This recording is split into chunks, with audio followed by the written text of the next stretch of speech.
The road disappeared behind us without a sound. The trees closed in, and the headlights showed a warning sign that had been scratched until the words bled away. That was the moment I knew we had taken a turn meant for no one to return. We were 4 friends driving through the mountains at night, trying to save time by following a narrow forest road. The map app stopped working minutes after the turn. No signal, no lights, endless trees leaning toward the car like they were listening. The air felt thick and damp and smelled of moss and something sour. The engine stalled. Silence rushed in heavy and deep. Not even insects dared to make noise. When I stepped out to check the hood, the cold bit into my skin and I felt watched from every direction. My flashlight beam shook across trunks, marked with deep cuts like tally marks. Some were fresh and dark, with sap that looked too much like blood. A scream echoed from somewhere far away, then stopped abruptly. We should have stayed in the car. Instead, we walked. The road twisted downhill and narrowed until it became a dirt path swallowed by roots. We found a wooden sign half buried in mud. It showed a hand-painted symbol of a human figure broken in half. Beneath it were the words "Turn back," carved deep and jagged.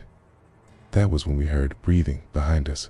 Shape moved between the trees, tall and hunched. Another followed, then another. Pale figures stepped into the path. Their bodies were wrong, twisted spines, long arms dragging knuckles across the dirt.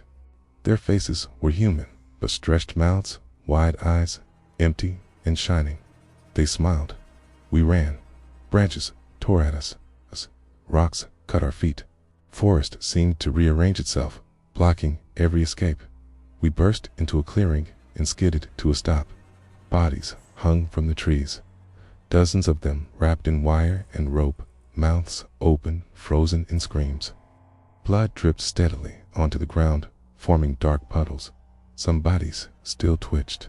Beneath them lay bones picked clean, stacked into symbols. A woman stood at the center of the clearing. She wore torn clothing, stained black and red. Her hair hung in clumps across her face. When she looked up, her mouth opened and blood poured out endlessly, running down her neck and chest. She laughed softly, as if amused by our fear. She said, "We took the wrong turn." She said, "The forest belonged to her family now." She said, "Travelers paid the toll." The creatures lunged.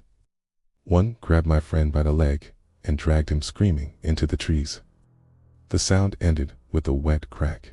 Another tackled someone else, biting into their shoulder, tearing flesh easily.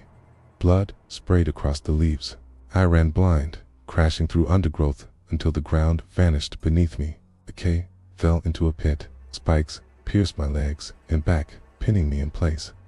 Around me were others still alive, impaled and moaning softly. The smell of blood and rot was overpowering. Above the pit, the woman leaned over, smiling, blood dripping from her mouth onto my face. She told me survivors carried the story. Survivors brought more prey. The creatures pulled me free and dragged me through the forest to a cabin made of mismatched wood and bone. Inside, the walls were covered in handprints smeared in blood. Skulls lined shelves, watching silently. They chained me to a chair. I watched them work.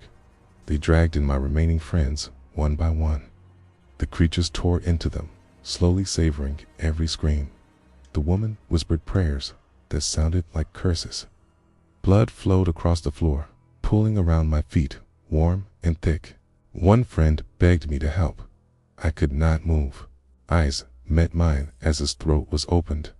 Blood poured from his mouth, and his eyes went glassy. The woman approached me last. She touched my face, gently smearing blood across my cheeks. She said the forest needed a messenger. She cut the chains and pointed toward the door. "Run," she said. I did not hesitate. I ran until my lungs burned and my legs collapsed. Dawn broke as I stumbled onto a paved road. A passing truck stopped. The driver stared at me, horrified, covered in blood and screaming incoherently. The police searched the area. They found nothing. No cabin, no bodies, no pit. The road did not exist on any map. They said I imagined it. They said trauma can twist memories. I believed them until I woke up weeks later, tasting blood. Outside my window, trees stood closer than before, heard breathing from the shadows. A familiar laugh echoed faintly through the night. The road is waiting again, and someone else will take the wrong turn. If you enjoyed the story, then don't forget to like and subscribe. Thanks for listening.